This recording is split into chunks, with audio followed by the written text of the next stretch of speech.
High friends, welcome to my channel. आपण आज काढा बनवूया। पावसाळा सुरू झाली की सर्दी खोकला लहानापासून मोठ्यापर्यंत सर्वांनाच त्रास होतो। मग त्यामुळे डॉक्टरकडे दाखवल्यानंतरही सर्दी खोकला 2-3 दिवस तर काही जात नाही। त्यामुळे आपण साधा सोपा सरळ असा काढा बनवूया। मी ते एक ग्लास पाणी घेतलं आहे, पातेल्यामध्ये पाणी गरम करायला ठेवलं आणि ही गवती चहाची पानं घेतली आहेत 3। त्यानंतर थोडीशी तुळशीच्या फांद्या घेतल्या आहे, अगदी मंजिरी सहित तुळशीच्या फांद्या वापरायच्या। कट करून घेतला आहे। 1 इंचभर आलं किसून घेतलं आणि 3 लवंग आणि 4-5 मिरे घेतले आहे। छोटासा दालचिनीचा तुकडा घेतला आहे। लवंग आणि मिरे मी खलबत्त्यामध्ये घातले आणि हलकीशी कुटून घेतले। जर तुम्ही अगदी लहान मुलांसाठी बनवत असाल तर लवंग मिरे नाही घातले तरी चालेल। तुळस, गवती चहा आणि आल्यामुळे सुद्धा हा काढा खूप छान तयार होतो। अगदी लहान मुलं सुद्धा सहज पिऊन जातात। हलकसं कुटून घेतले मी लवंग मिरे आणि त्यानंतर उकळलेल्या पाण्यामध्ये घातले। पाण्याला उकळी आली होती व्यवस्थित। त्यानंतर मी यामध्ये आलं घातलं आहे किसलेलं,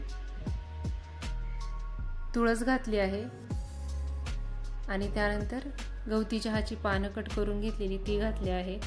तुळस लावताना कधी पण फक्त एक तुळस नाही लावायची। आपण पूजेसाठी जी तुळस लावतो ती आपल्याला अशी तोडावी नाही वाटत। त्यामुळे आपल्या कुंडीमध्ये शक्यतो ज्या कुंडीमध्ये वेली वगैरे असते वाढलेली त्या कुंडीमध्ये एक तुळशीचं रोप वाढू द्यायचं किंवा मग मंजिरी आल्यानंतर टाकून द्यायचं। पावसाळ्यामध्ये सहज अगदी तुळस कुठे पण वाढून जाते आणि अशा प्रकारे सर्दी खोकला झाल्यानंतर आपण काढा बनवायला अगदी तुळस सहज तोडू शकतो।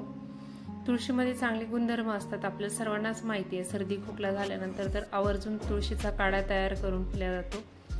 बरेच जण आल्याचा चहा पितात सर्दी खोकला झाल्यानंतर, पण बरेचदा डॉक्टर सुद्धा आपल्याला दूध नाही घ्यायला सांगतात, कारण दुधाने अजून कफ वाढतो आणि शिवाय दूध आणि साखर या सर्वचा आपण जेव्हा चहामध्ये वापर करतो त्यावेळेस त्याचा पाहिजे तेवढा असर होत नाही। त्यामुळे एकदा रात्री अशा प्रकारे काढा बनवायचा, कारण या काढ्यामध्ये आपण गुळ घातलेला आहे। थोडासाच गुळ मी कट करून घेतलेला होता तो घातला। हा काढा चांगला उकळून झाला होता। हे पाणी जवळपास अर्ध झालं पाहिजे, तेव्हा या पाण्यातील पानाचा जो अर्क आहे तुळशीचा किंवा आल्याचा तो या पाण्यामध्ये उतरून जातो आणि हा काढा एकदम असरदार असा तयार होतो। तयार केलेला काढा शक्यतो रात्री करून प्यायचा, म्हणजे रात्रीचा छान असर होतो याच्यावर, कारण यानंतर आपण काहीच खात पित नाही।